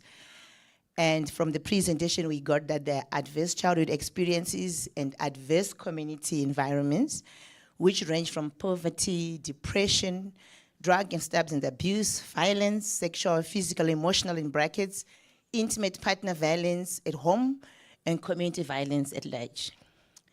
Violence undermines our efforts to address unemployment and inequality and is an obstacle to teaching and to individual and societal development.